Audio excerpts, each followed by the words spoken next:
first step that I see my grandma do was she had a spending plan, right? Building a budget helps you to have an executable spending plan. Habakkuk 2:2 says, "And the Lord answered me and said, Write the vision and make it plain upon tables, that he may run that readeth it." Having a budget written down gives you a blueprint that you can actually run with and execute what it is you're trying to obtain, right? Building a budget. A budget is a plan for coordinating your household income and expenses.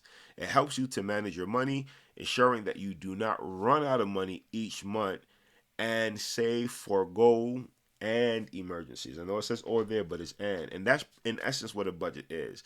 It's ensuring that you don't run out of money.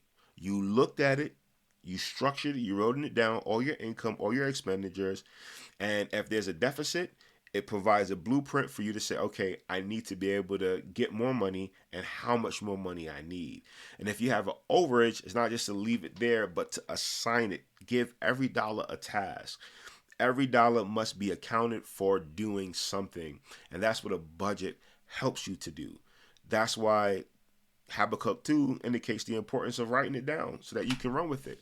So let's go through the management of funds. Proverbs 27, 23 to 26 says, "Be thou diligent to know the state of thy flocks, and look well to thy herds," right? We got to remember at this time and time frame, human beings walked around with their commodities. We weren't moving around with bills and notes, promissory notes, right? Which is in this day and age not really backed by anything, seeing that we moved away from gold. But in that time, it indicates, verse 26, "The lambs are for thy clothing, and the goats are for the price of the field." Right? Their lambs were for their security, and the goats were for growth and investing.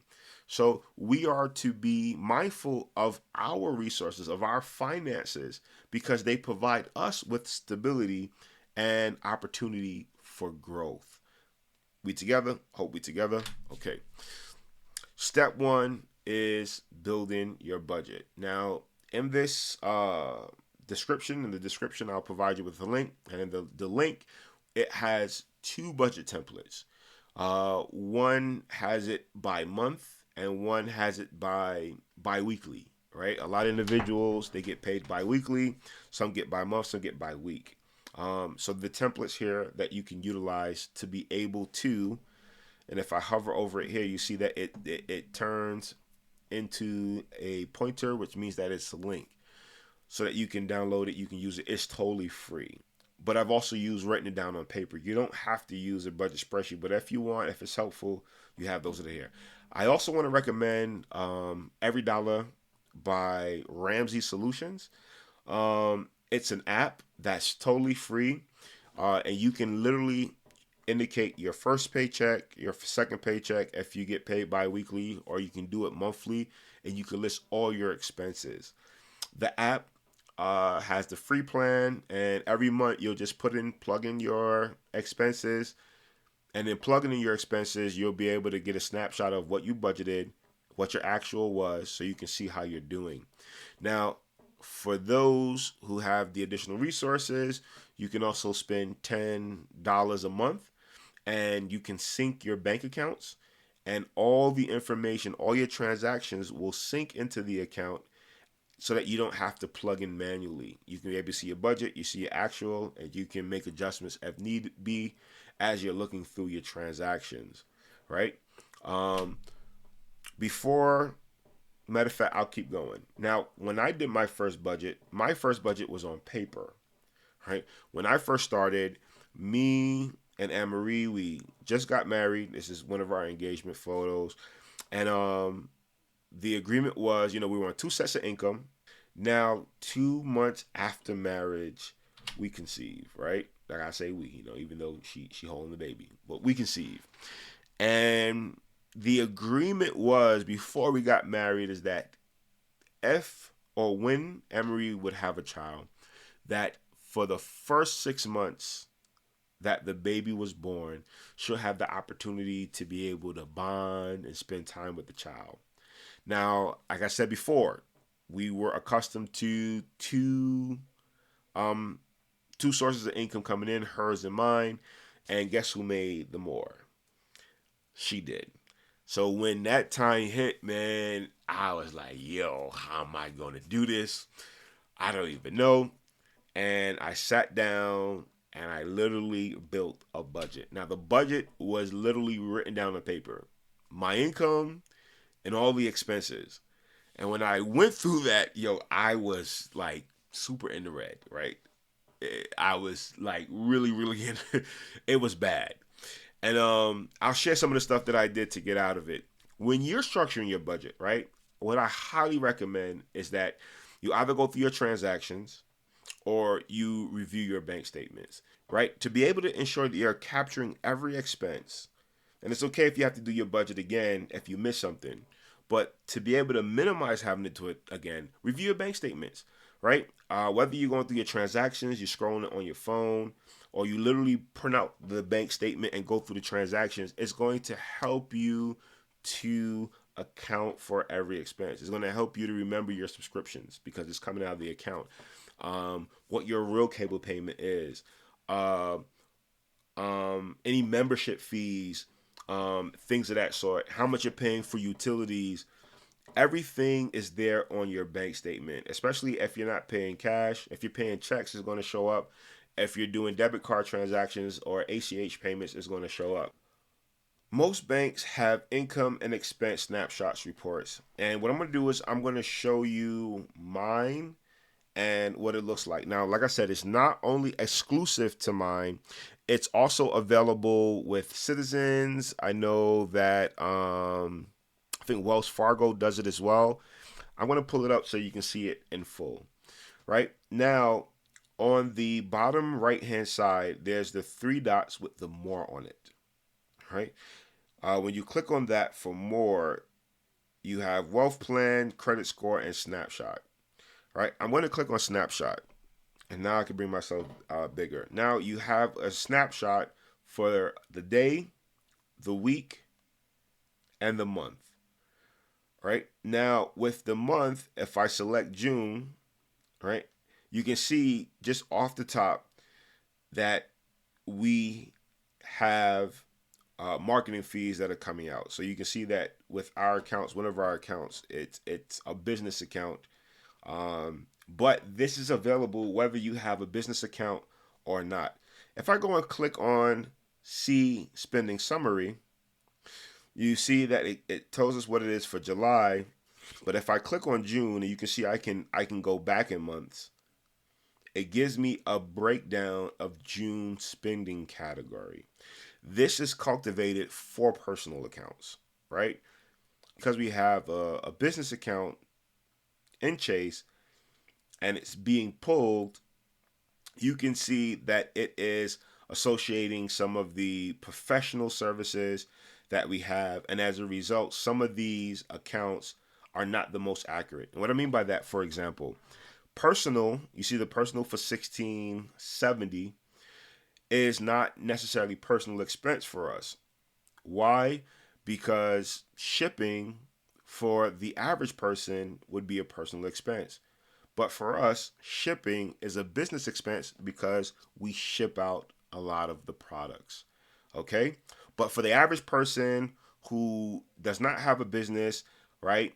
Personal, all these expense lines would be personal expense that you can actually use and compare off of your budget. Now, this is if you have something written, and that's why you didn't hear me talk much about the Every Dollar app, because first, if you're trying to save some costs, you may try this first, which is free, right? Free for most. Some banks charge a fee, and then you can evaluate whether the fee is worth it or not. But for a lot of banks, this is becoming more of the standard for their accounts and for their clients. So another thing that you'll find here, if as I scroll to the top, you'll see that it has a section called budget.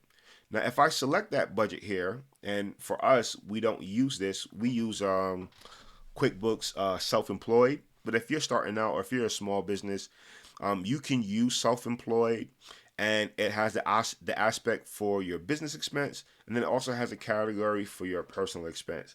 And we have a course that actually gives the breakdown and go through that. But here you see it gives you the opportunity to set up a budget, or you can have the algorithm set up one for you.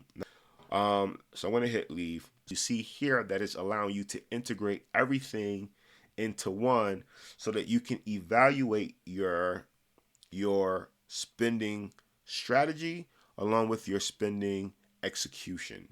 Okay? Putting in your budget money to treat yourself is crucial. Some people call it blow, so some people call it fun, right? Or miscellaneous. But miscellaneous, if you're doing it that way, is not to catch any expense that you miss. What you're doing is creating a opportunity for guilt-free spending. Individuals who have a budget without a section in systematically treating themselves are individuals who have a budget that's highly probable not to last long.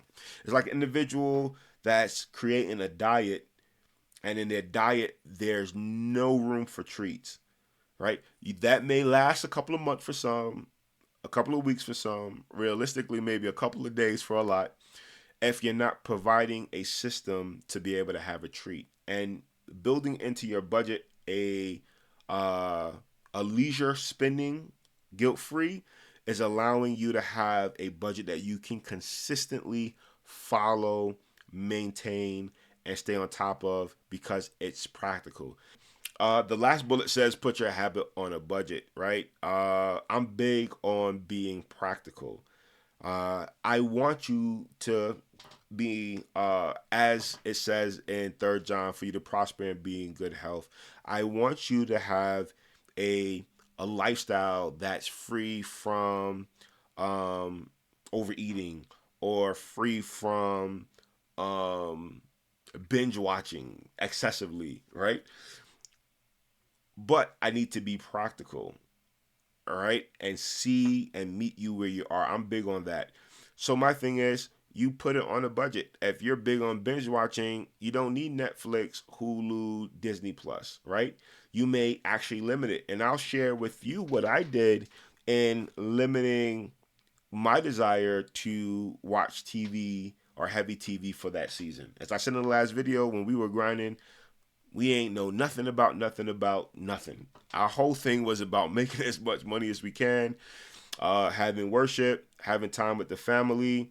But it was literally on grind mode, and that built a habit that was actually positive and healthy for us in being able to get rid of some of the noise, or what we call noise. So whatever it is, you want to make sure whether you're going to incorporate that under your leisure if it's periodic, but whatever it is, I'm just saying be realistic about you, be realistic about where you are, and structure a budget for it, right?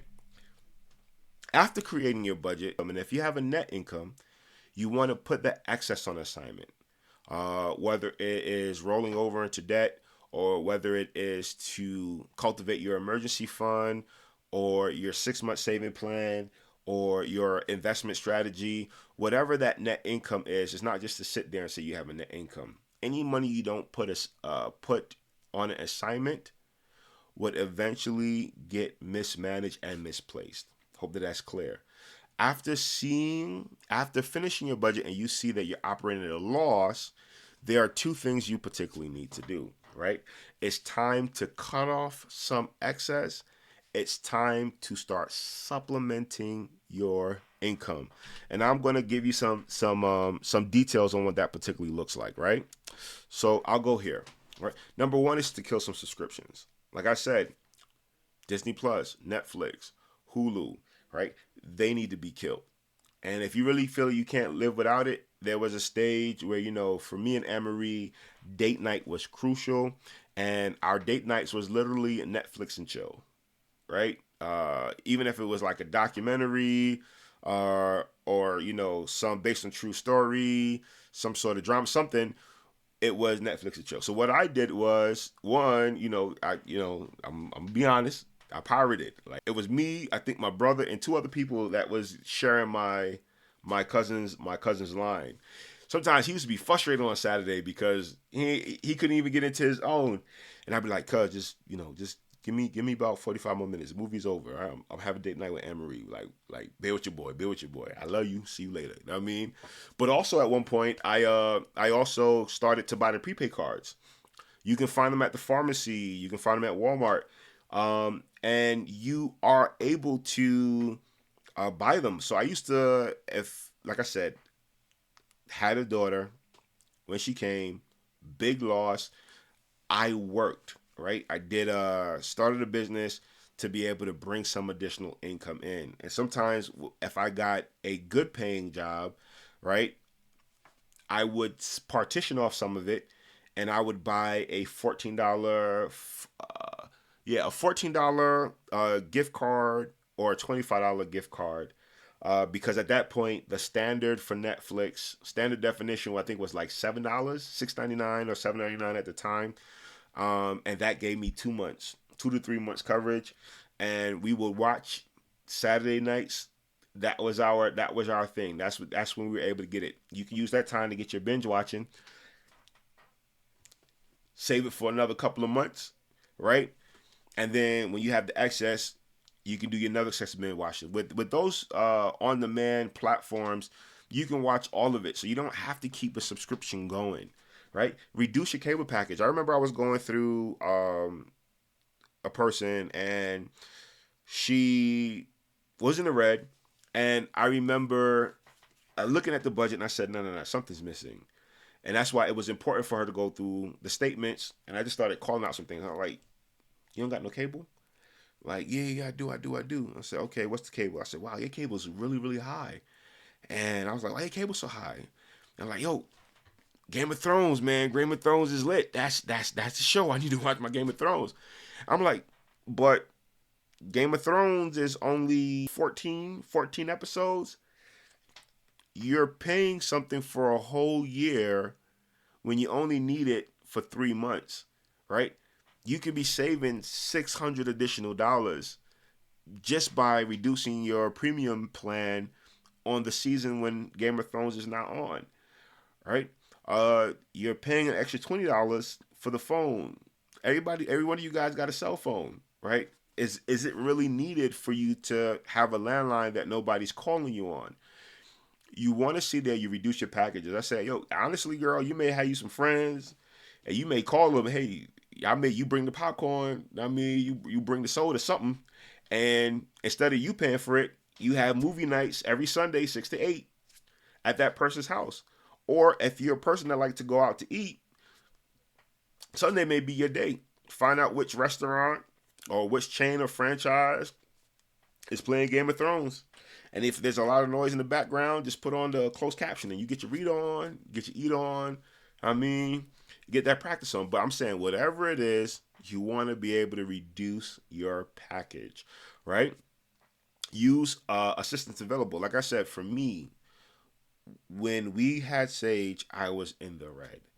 And one of the things that I did, like I said, was I prayed to God and I was like, Lord, I don't believe you're going to give me this little one without providing a way. And he said, I already gave you the way. And I remember the business was simply the same stuff I was doing for nonprofit organizations and churches for free. I started doing it as a paid service. And opportunity by opportunity, moment by moment, check by check, it came in to meet it. But I also supplemented my income. How did I supplement my income? I went to food pantries. I got them high sodium canned foods, the stale bread, right? And the almost expired juice when they were giving those packages and plans out there. And I took it and we made it work, right? We made it work for that time. And I knew while I was eating the bread, when I was eating the canned food, the dry goods, the aftertaste peanut butter, that this was not going to be for the rest of my life, right? But I'm just in this situation now, and I'm utilizing what's available. We did women and children, right? We did what we needed to do for the season as we worked and strived to get out of that season. And that's important. So we reduce our spending as much as possible. And for me, I was on survive mode. I worked as much as I needed to with the business because God told me to move in the business for him. For some of you, it may be just getting an extra job, right? Or working part time, or being an independent contractor. And I talked about that in the financial wellness seminar, right? And we also have courses on entrepreneurship. But that's something definitely you will want to look into, which falls in the category of increasing your income. And then the next thing is strategically planning for your refund and your second additional biweekly pay. A lot of individuals, they're scraping. That refund check comes in January, February, March, April, and they just go, "Oh, I got this money. Let me go buy X, Y, and Z." No, no, no, no, no. From the beginning, you're doing your budget. You know, on average how much you have, and when that money comes, you provide it to an assignment. For me, it was a matter of helping to stretch until I didn't need it to help to stretch anymore, to fill in for those foods and all the other stuff. When we got our first house, I did not know how much heating a house cost. The first year was tough, right? I said never again, right? When the refund check came, I put that into the utilities. I put that in for the gas, so that when that time came around, it was no struggling or scraping. Some individuals, you get bi-weekly pay, right? And that means that for 2 months, is usually sometime within June or July, you'll get 3 checks. And the next time is around December, you'll get 3 checks. That additional money ain't Christmas money, right? That additional money, you put that on an assignment. Remember, the aim is to give every dollar an assignment. I hope I'm not taking it too long on this one subject, but I do hope that it's clear, right? You use that as part of your spending strategy so that you can be able to execute and hit your goals. For me, like I said, when scraping, it was to cover an expense, primarily utilities. So I had me a slush, I don't want to say slush fund, but I had a coverage for my utilities. And then after that, it was towards executing certain things. For individuals who have a mortgage, if you use payments towards your biweekly pay, right? Whenever you get that third check, you apply it into the principal of the home, you'll see that you'll shave 7 to 10 years off your mortgage. Also, if you do that biweekly pay allocation that mortgages apply, you'll have the same effect. That 7 to 10 shaves of 7 to 10 years because you're applying it to the principal. Don't worry, I'm going into an amortization schedule, and you'll see the importance of beating away principal over interest. There with your boy. Like I said, this is going to be very extensive, but I hope the tools are helpful. Last thing I want to say is to increase your insurance deductible. Now, a deductible is the amount that you're pledging to pay before the insurance kick in, right? So when I have the home, I said I'm going to take out a deductible of, and like I said, baby, going to get into baby step 1 and 3. If it's $1,000, I say, hey, I'm gonna pay $1,000 of something that happens. What that does is it lowers your risk in the insurance, because they now know, for example, if you have a house, that you're not going to pull out a claim for insurance if the fridge breaks, if the washing machine breaks, if you have a backup in your septic system or what have you. By you having a high deductible, they know that, hey, you're not going to apply for these things because those are things that you normally can do an insurance claim for. And as a result, they lower your insurance price. Your monthly fee for insurance will be lowered, right? Also, for car loans, that's the same. You can do a 500 deductible where you say, hey, if something happens, I pay the first 500, or I pay, hey, the first 1,000. And that way they know that you are willing to put some skin in the game and that you'll be considered a lower risk. And as a result, they're shaving off money from your insurance. You know you're paying at a lower rate, and incidents doesn't happen frequently. So you are able to save a lot of money that way. I hope that that's helpful. So now that we've structured a budget, we did the framework for the budget, we accounted for every dollar, now it's time to execute. One of the things I see my grandma do, and I've seen other financial individuals call it the envelope system. My grandma had envelopes. She always had it. It was in some hidden compartment in her room. Whenever the all man comes, she said, "Okay, the all man here, baby. Let me go." And she'll go in, she'll close the door, and she'll come out with her envelope. And then you see her pull out her money and she makes the payment. So grandma had an envelope for her expenditures, right? For her utility, for her house payments, for gas. She had money for rainy days. She had money for her food, and she had money for her treats. If there wasn't anything in the envelope, we didn't get it. And that was the principle. Anything that was in the envelope, it was already partitioned out. And if the envelope is any empty, that's it for now, right? No leisure, no entertainment, no food. We might have to figure out transportation or something of that sort. But grandma had it so structured that she was never in a situation where she needed to borrow. We've never seen her fall in a situation where she didn't have things covered. Now, technically, the envelope system still worked. And the stat shows, I remember Dave Ramsey was one that gave references, citations for it, that you're 20% more likely to be more diligent with your money when you're using a envelope system, or more so when you're paying with real cash, because it's more textile. You can see it, you can feel it, whereas swiping that transaction or doing the tap that transaction, you're not more mindful of it up until the time it says decline. It's like, oh snap, I ran out, let me go look at my account. And then you're trying to save embarrassment, so you're doing a shift.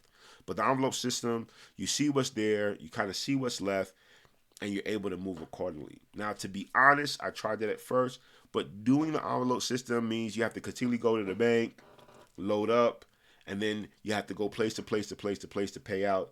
To me, it was cumbersome. So what I did was I treated the bank accounts like envelopes.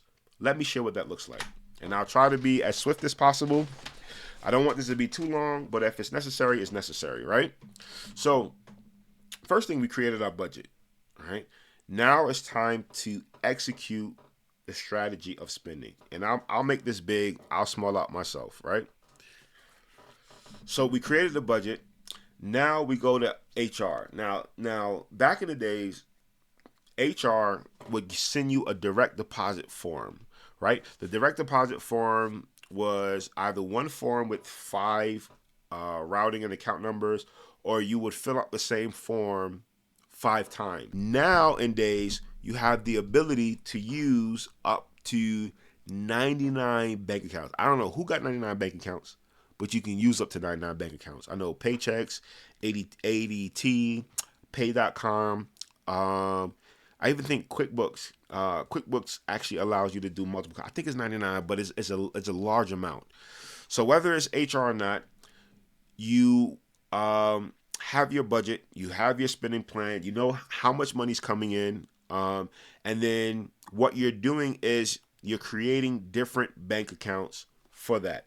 So you can see here from the budget to HR, we're having a percentage of the money, which is carefully calculated because we did our budget, right? So let's say we knew that our food, our travel is $300 a month, right? Our food is going to be another $300 a month. And we're going to say, hey, for fun, we're going to do, let's say, $200 a month, right? Which would be 100 per paycheck, 150, 150, right? We're allocating on that bank statement for that check 150 per pay period to go to that account. That goes automatically. Every pay period is going there for food, travel, and fun. The next one is for your home expenses, right? So your mortgage and your utilities, or your rent and your utilities, is coming out of this. So it's automatically being direct deposited, right? Your payment divided into two is going to go there.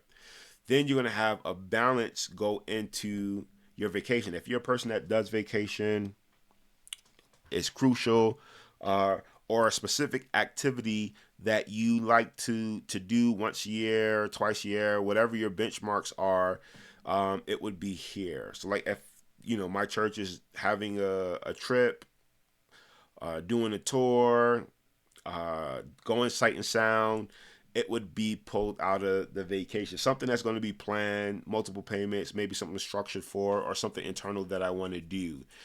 Right. So once again, this is being split by pay period. So whatever you want it to be by the month, you're going to divide it by 2 if it's bi-weekly.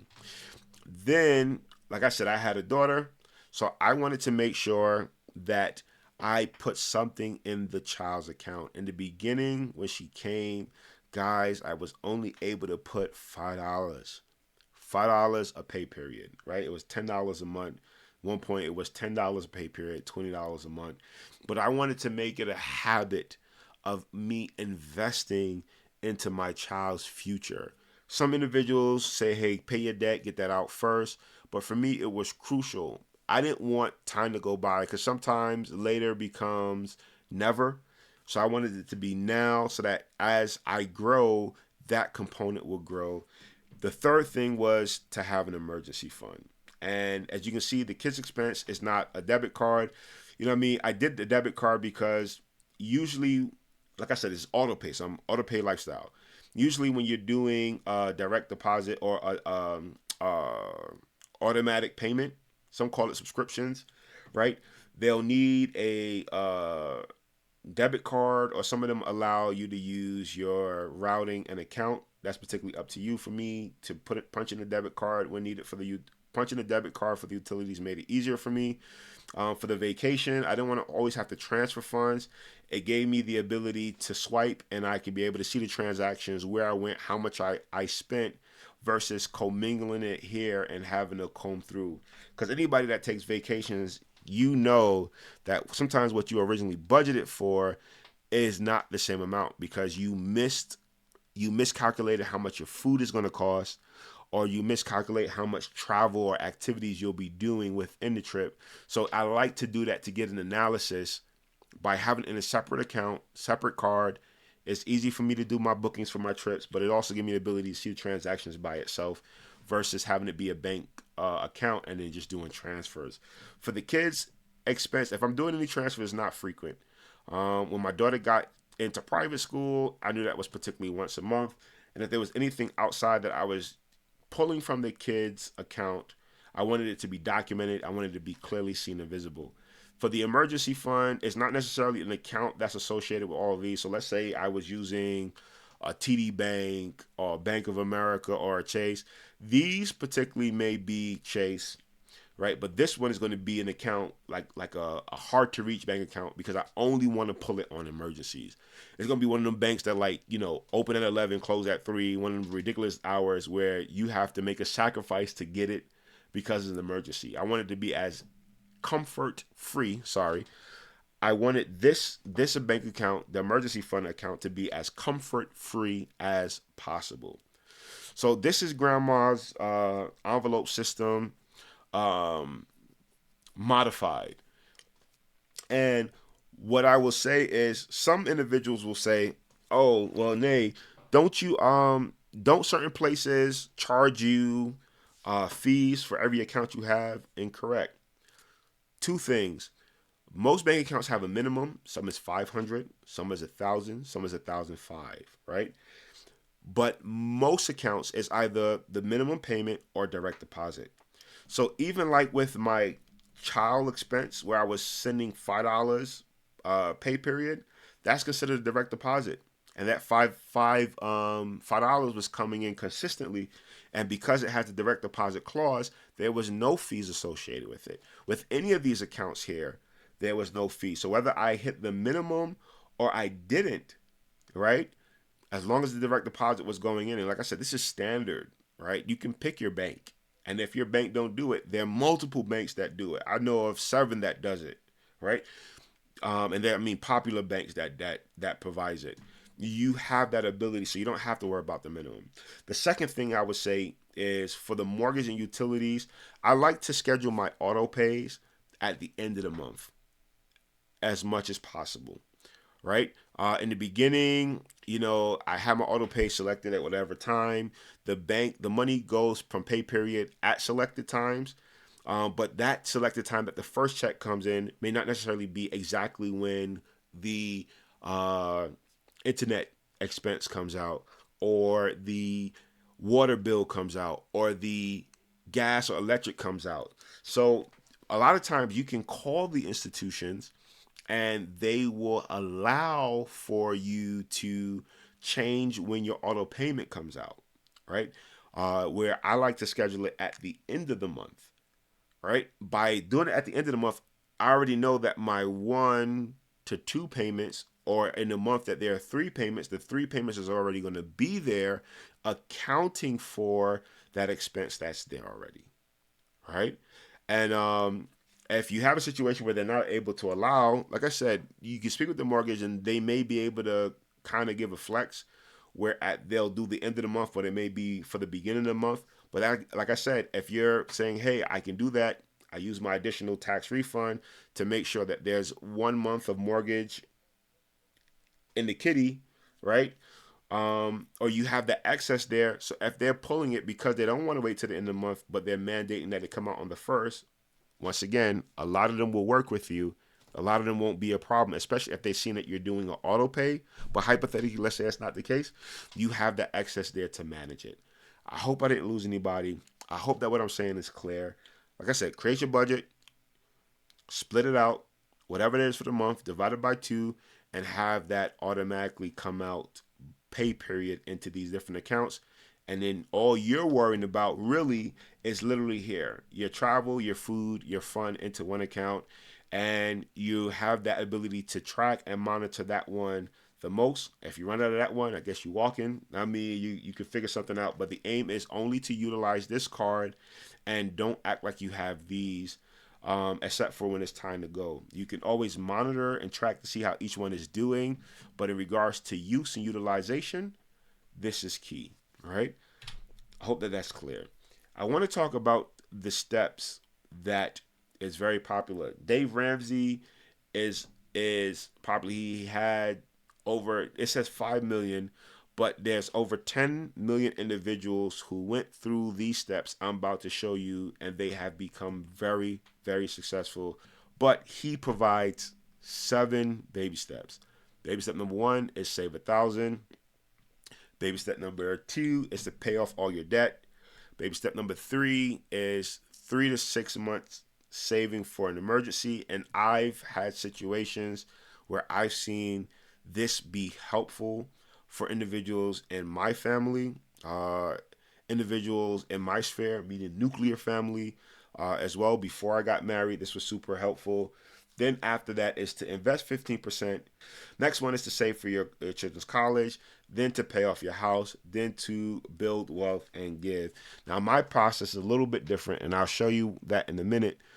But this is the step, this is the blueprint, this is super successful and helpful. I've heard individuals say that there's another one, I think it's like sowing seed or something like that. I'm not sure. I was working, my boss at the time gave me and all of her employees this outline. And at the job, I was so grateful for it, right? I was so grateful for, after reading it. I ain't gonna lie, if you're married and you're going through the steps, whether you're reading the book or you're doing the Financial Peace University that they have, y'all gonna argue because 2 different perspectives on money and how it's supposed to be spent. But that argument is needed.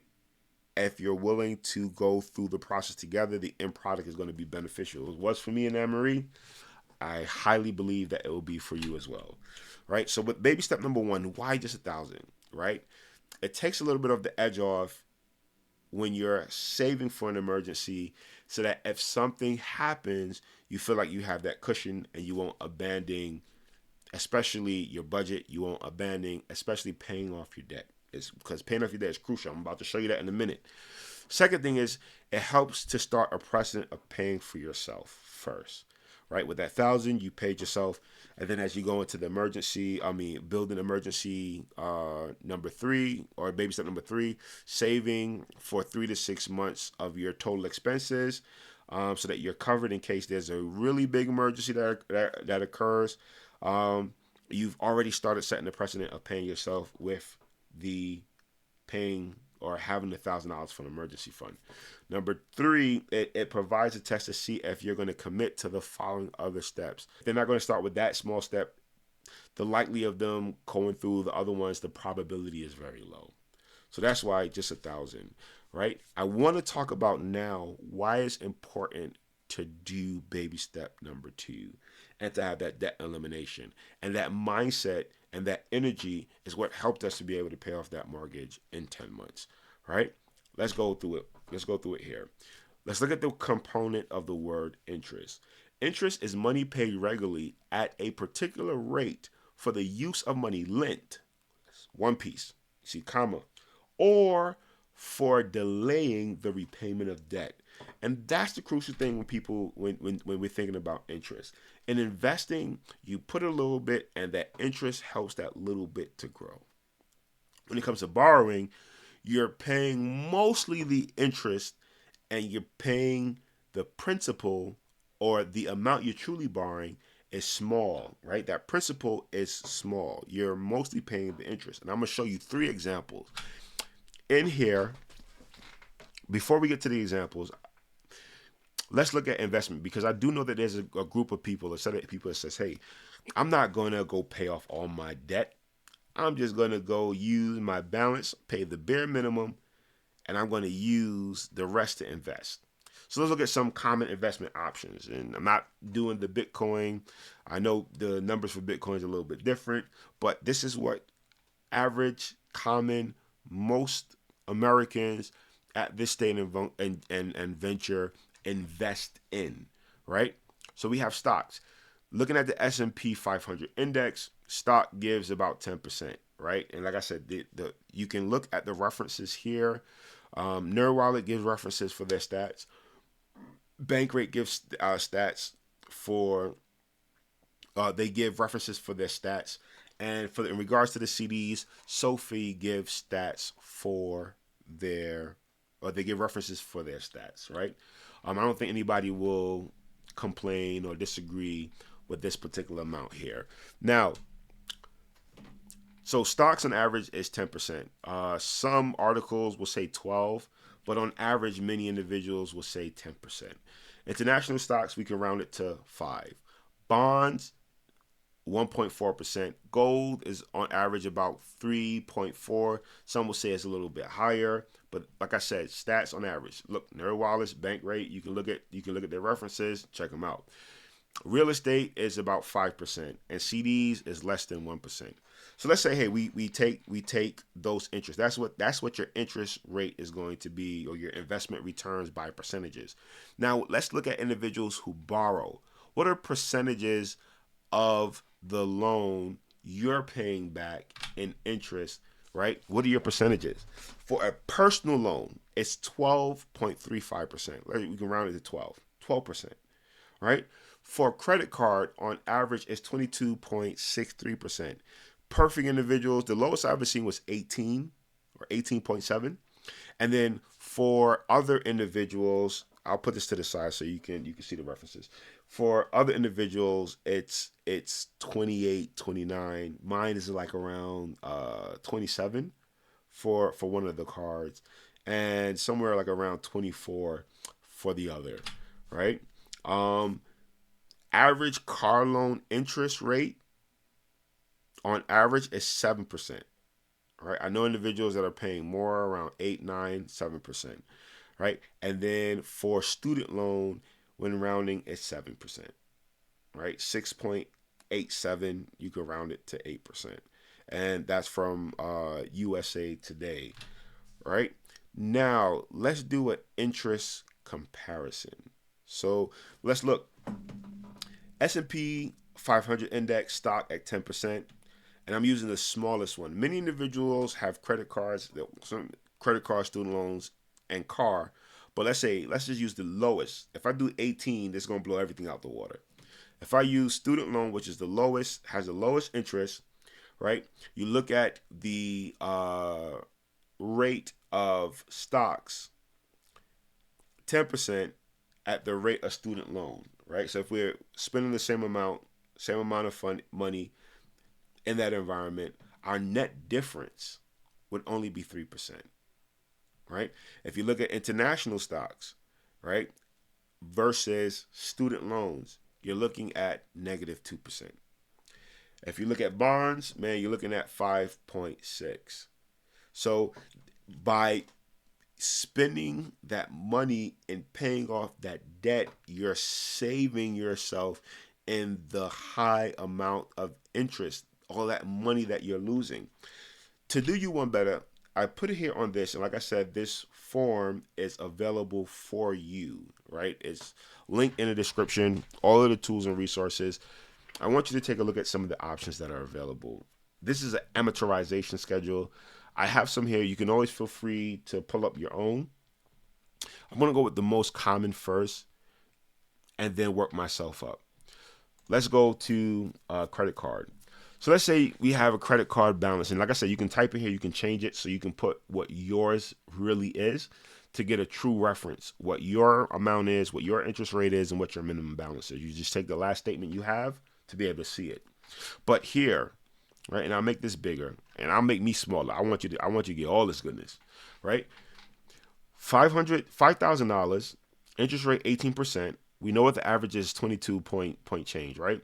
And you're making a payment of $80 a month, which is about $5 more from the minimum for a $5,000 balance, right? It will take you 15 years and 7 months to pay off the balance. Keep that in mind. $9,897 is just interest. So your total payment would be $14,898 because you just chose to pay the bare minimum. 66% of it is interest, right? 34% of that is principal. And that's why the Bible says the borrower is slave to the lender. Do you understand? By using high intensity to be able to pay off that $5,000, you'll be able to save that $9,897. And now that you don't have that to pay anymore, now you have $5,000 that you can put in investments if you wanted to and be able to get interest on that, right? Which, the amount on the yield on that would be a little bit lower over time, right? But you're still gaining money and not losing. I hope that was clear. Okay? All right, let's go to the next one. I'm going to close this. Let's go to the next. Let's go to the car. All right? So, average price $45,000. Interest rate 5. I know individuals are paying. I'll make this bigger. There we go. All right. I've seen individuals within the 7, 9, and 45 is decent in regards of average price. I've seen there's cars that are out there for more. If you're trying to buy yourself a truck or a luxury car, your calculations, like I said, is here. You can take a look at it for yourself. But you're going to be paying over the span $5,000, almost $6,000 just in interest. Total payment for that $45,000 car is $50,952. And the sad thing about this is at the end of, because this is a 60 month term, at the end of 2029, what do you think the value of your car is going to be? Matter of fact, at the end of 2026 or 2027, what do you think the value of the car is going to be? Right? You do the math. You take a look at the car you have, 3 years younger for sale, and you're going to find that it'll probably be 1/3 of the price than it's worth. So you're paying on something that's losing excessive value, and the vitality of it is you're spending a good portion of your life force because you didn't buy a used car that's reliable, right? And I'm big on Toyotas. I have one. It's 417,000 miles on it. I bought it when it had 87. My sister's looking for a car. She got hers at, I think, 150,000 miles on it. It's a Toyota V6 as well. And she got rid of hers at 380 something thousand miles on it, 300 and change. And I got another sister looking for a car. Guess what I told her to get?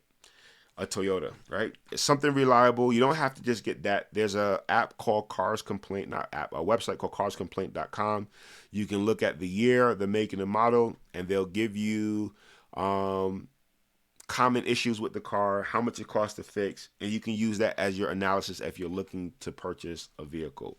But what I'm saying is, by looking at this, the debt is not worth it, especially for a car that depreciates so quickly. Now let's take a look at a home loan. Let's take a look at the home loan. So I took an average price, something that you'll find in Brooklyn. Some of y'all will probably say, "Hey, listen, that ain't what you find in Brooklyn. It's expensive." But no, there's some gems out there, or I should say New York, right? You may have to go to Queens, maybe the Bronx, right? But you'll find something for around this price. And like I said, you can feel free to modify as you deem fit. You're gonna put 6% down. Let's say you got a home urban development, right? You got a HUD home, you got a HUD. You're able to get a loan. So instead of having to put 20% down, you put in 6, right? And this is a 30-year, and interest rate is 7.63%, around 8, but let's go with 7.6, right? Your month, I'm even going to do the monthly. Let's not do all that. Let me just zoom in so you can see it, right? Right. Your loan amount, your house price is $58,000. Your loan amount is $553,000 because you're putting 6% down. Over the 30-year span, the life of your mortgage is $1,333,000, and you paid $780,000, right, on a $500,000 loan, right? For a $588,000 home, you spent more than half of that, and a good portion of it went to interest because a person doesn't want to pay it up now or as quickly as possible.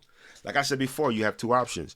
With your third, with the 2 months that you get your third, you're able to pay it into the principal, which will reduce this, which will shave off 7 years, right? 7 to 10 years, right? If you do the bi-weekly, you have that payment.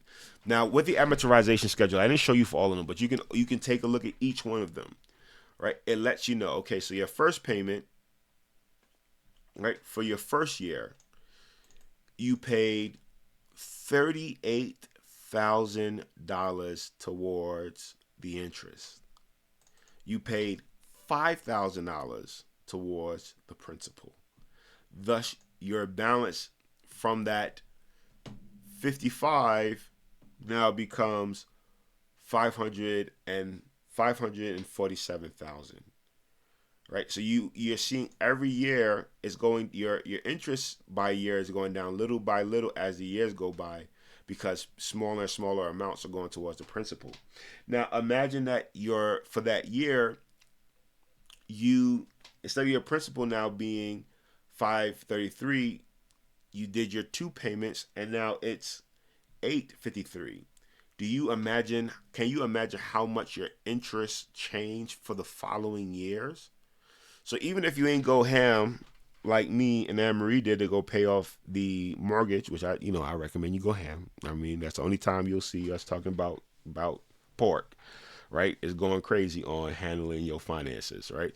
But us being as adamant as we were in paying off the mortgage, even if you are slightly aggressive, which I don't recommend, but even if you were slightly aggressive, those principal payments you pay now drastically changes the outcome of how much you have to pay over long term. All right. So with that being said, I almost feel like I can kind of close here. I'm going to just give 2 more pointers and call it a day because I do see the time. How to get out of debt. 1, pray about it. I told you from before in Proverbs, it says, render your plans unto the Lord and he will establish your thoughts. You praying to God and help him to ask you for a strategy. Like I said, with me praying, the thing that came to me wasn't to do a part-time job, but God adamantly told me to start the business. Right now, for you, it may be to work another job. God gives different assignments to different individuals at different times. Definitely to get out of the debt, you got to quit borrowing money. For me, it was better to go to a food pantry than to go borrow money to go buy food, right? So for me, borrowing was not an option, period.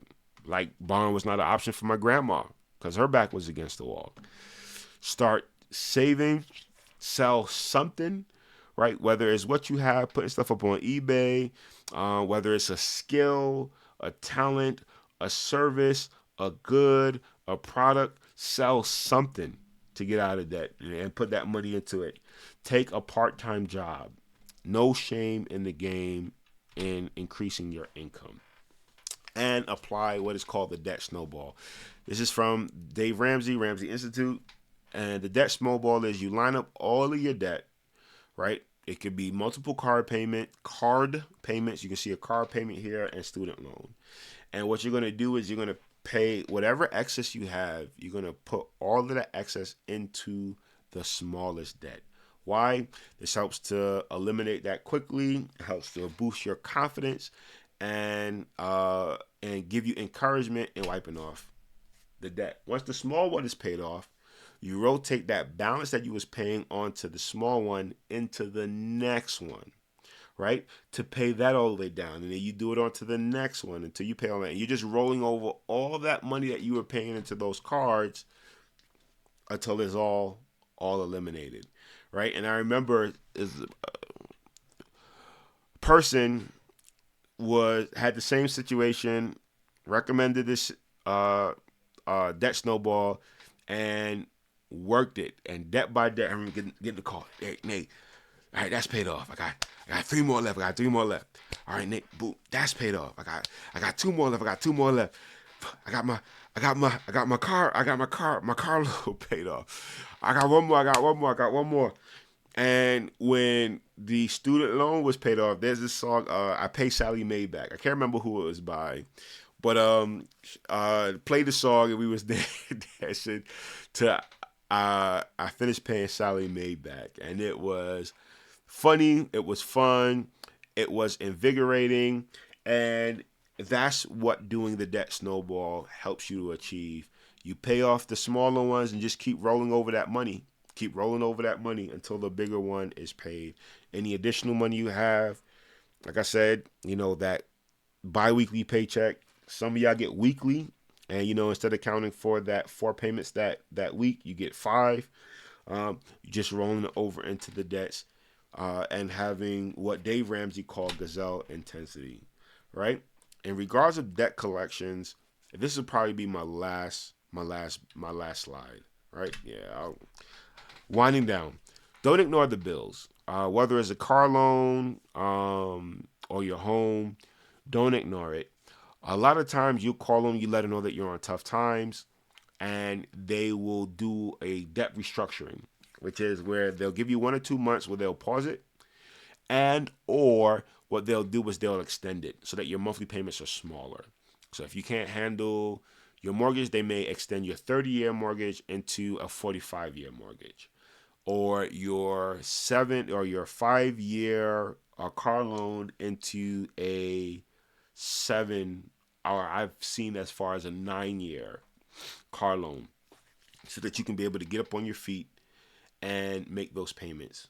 If it's other things like hospital bills or debt collections and stuff like that, you have the ability to negotiate. Some of those individuals are what they call factors. So they would buy the loan from the institution that gave you the loan, right? For the hospital bills, some of them will sell their bills or their fees to somebody maybe at 40% or 50%, and that collection agency would actually then try to call you for that debt, and they make a profit because they brought the risk as an umbrella or a whole bunch of risk, and then things they know that some may not pay, but some will. So they try to make sure that they're getting at a profit. 9 times out of 10, those individuals, and even with those who consult, some now that there are places like Easy Pass and things of those that sort, that may not be a factor who's buying it, but they may have just hired a consultant agency or a lawyer group, still a consultant agency, to collect the debt for the state or for the institution. And in those cases, in both cases, you can say, hey, right now I don't particularly have the money. It's a little bit of a tough time for me to pay the full. What can you do for me? And you'll find that they will shave off 10, 15, 20, 30%, depending on the situation, depending on, how much you can haggle or explain what your situation is, um, where they'll reduce some of that and they'll give you a time frame. For some of the smaller bills, they want you to pay it immediately. For stuff like a hospital bill, you can structure out a payment plan where you can structure that payment at that discounted rate. Some institutions, they'll give you an excessive discount if you show proof of income or proof of situation that you can't pay for it. In some cases, they'll ask you for your check stubs, your last 2 check stubs, or proof of not working. And I don't know if the state picks it up or they just write off the debt, but I've seen individuals in situations where they've taken off 70% of a bill because of financial hardships, right? So the main thing is don't ignore it. Speak to the individuals, and they 9 times out of 10 will be able to work something out with you. Dave Ramsey is big on this one. In cases, Dave Ramsey is big on this one in regards of trying to get it in writing. There's been situations and times where they will just update the portal. It won't be that it's something in writing. If it's big like a car adjustment, or debt collection for a car loan, definitely want to get that in writing. But in other cases, they'll update the portal, you'll make the payment, and you won't have an issue. I had situations where it was like that for me. They updated the portal, and I made the payment, I didn't have an issue. Or they made an adjustment, they just put a notation on the adjustment, and I made the payment, and there was no particular issue. And in other cases, for me, when I was in tough times, I did get something in writing, and I just, made the payment. Some of them was immediate, and some of them was just over time. It's amazing what you can do if you talk. The Bible says, "Come, let us reason together." And with these individuals, especially in this climate and economy, they'll prefer to get something than nothing. They prefer to work with you than to pull it from you and maybe have it sit on a lot, or have it go to an auction block, and still sit and not get what they want from it. Their aim is to try to get as much as they can from you, so they'll work with you, even if that means restructuring. I hope that was clear, so don't be discouraged. Last, I'll probably do second to last, is don't acquire any more debt. Say no to car financing. Leasing is more expensive than financing, so please don't do it. With financing the car, they're obligated, because you're purchasing it. They're obligated to disclose certain information to you. With leasing, they have all these built-in expenses that they don't have to fully disclose, because you don't own the car. Technically, they do. They're just lending it to you, right? And as much as possible, say no to student loans. This is the biggest one. That's probably why I want to do this slide, and probably the next one. Say no to student loans as much as possible, right? A lot of programs have something called AMS, or it's like pay as you go, right? You work, you save up. They require you to have like 33% before starting, 33 and a third percent at the middle, around midterm times, and then you can pay the balance before the semester is over. That's a good way to go. If you want to go to a expensive school, which statistically the stats are out there, you can fact check me. The name of the school doesn't really matter too much. What matters is the profession you're choosing, right? You got to make sure you're choosing a profession that there is a demand for, right? So more so is profession, experience, and if you're starting out with little to no experience, your GPA helps a lot, right? But you can go, if you are adamant about transferring to have experience of a particular school, you can choose community college, right? A 2-year program. Get your associates, and make sure that the credits will be able to transfer over. For me, I did I did in community college. The requirement to graduate was 60. But in the school I was at, they was giving free winter and free summer classes. So I took winter and summer classes, and I graduated with 98 credits. Right. Some of them it was just because I was interested in. Right. I had a girlfriend who spoke French, and I wanted to learn French Creole, so I can be. Well, I want she spoke French Creole, and I wanted to learn French so that I can be able to communicate with her parents, see what the parents are saying, because I was watching them. But a good portion of those credits transferred over, right? A good portion of them were particularly applicable. Now, my goal wasn't to try to get 120 credits in a 2 year. It was free, and if it's free, I'm gonna take it. I mean, I ain't doing nothing. So you want to try to have credits that can transfer over. You do your 2 year, and then you do your other 2 year. The average cost of tuition is $14,000 a semester for certain schools, and it could be more than that depending on where you're going.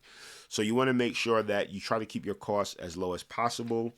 And for me, like I said, I did City University of New York. Some individuals do SUNY. I did City for both, for my associates and for my bachelor's. But you can choose. You can do the like I said, associates, and then transfer over. Just make sure that you're in communication with the school that you're going to, so that you know that your credits can transfer over, and there'll be a smoother process. Because in certain schools, certain credits may not. Right, so you want to keep that in mind. And then the last thing, I'm not going to go into the student loans. Second to last thing, so this is the blueprint that we particularly followed. The only thing is that after baby step 3, right, we went straight into paying off for the house, right? Because to me, paying off for the house is the same as paying off all debt, especially as I show you the amortization schedule and what that looked like. And to me, that looked like rape. For me, it was like, it's rape. I ain't the borrower slave to the lender. I'm gonna be in slavery as little as possible. And like I said from before, with baby steps 5 and giving, I was doing that from the jump, right? I always wanted to make sure I invest in my daughter. And my son came, and my son, and build wealth in giving, especially the component of giving.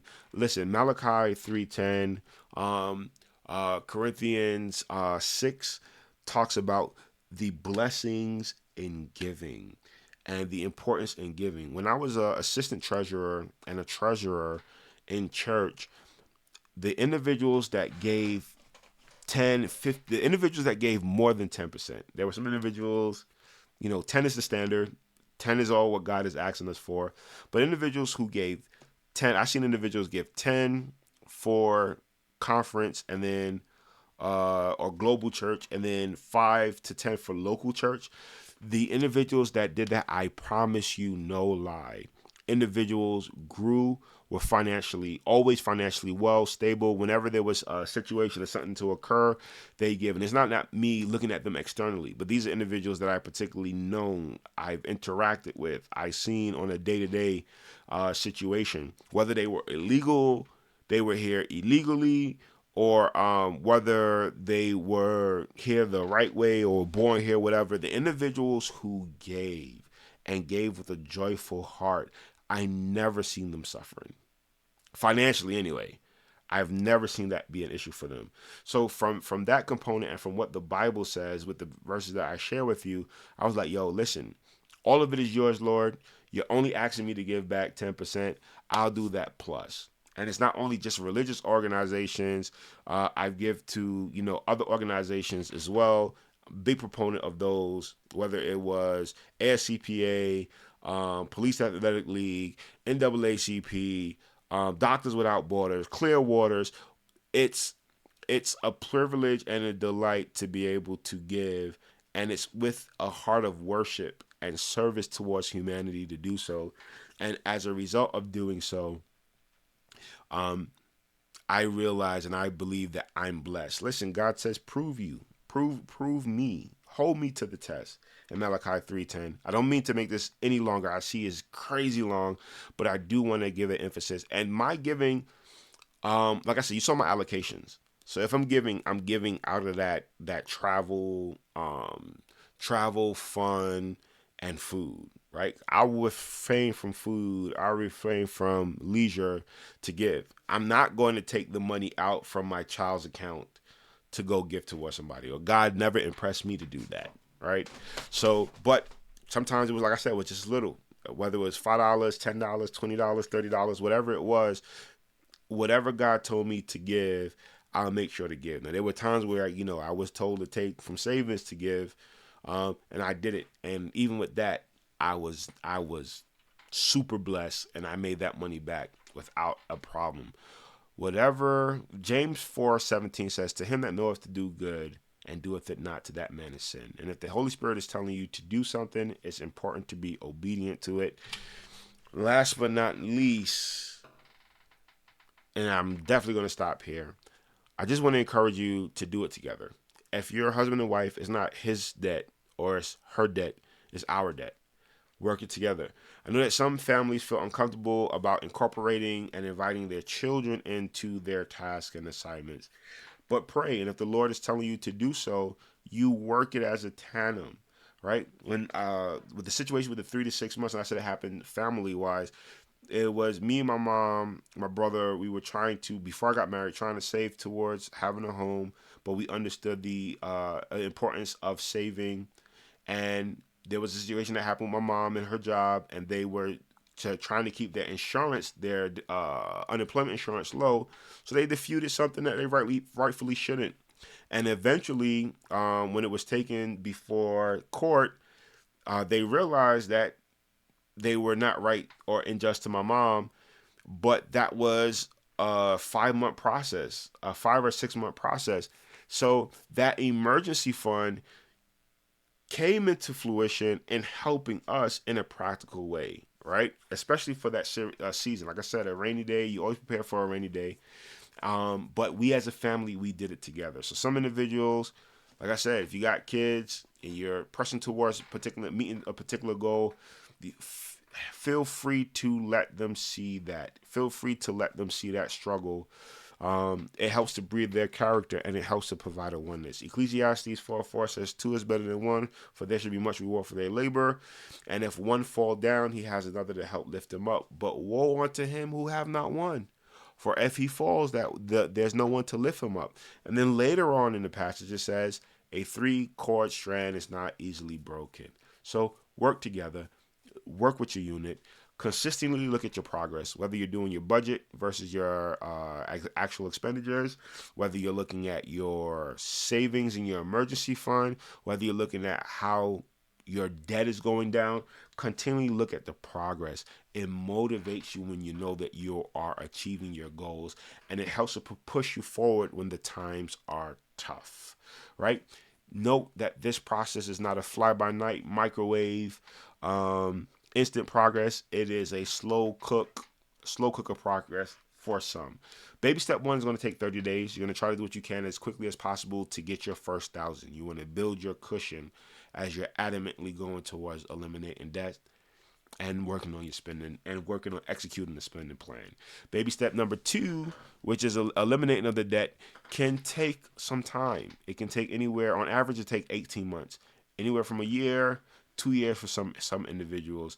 It takes time, but consistently looking at that progress, being diligent, knowing that this is not a fly-by-night thing, and seeing how things are increasing helps to motivate you through this time. And excuse the typo, but the last one says keep a sense of emergency, right? What always motivated me as I shared in that last video, and I'll stop here, with having certain debts and having certain things and looking at the documentary Spent Looking for Change, we all know that we are 1 or 2 situations away from poverty, especially if we don't have our things aligned up in the way that it should be, right? And that's why I love these principles to help you to line up that if there's an emergency or if there's a situation, you're straight. But if you don't, right, death can hit us at any point in time, right? Illness can hit us at any point in time.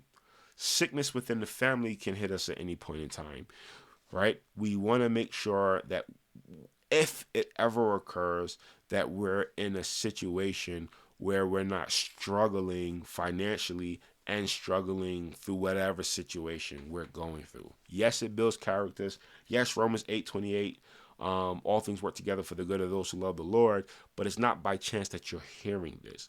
And if you are hearing this, it's because God wants you to have those tools. And for some of you guys, it's just a reminder.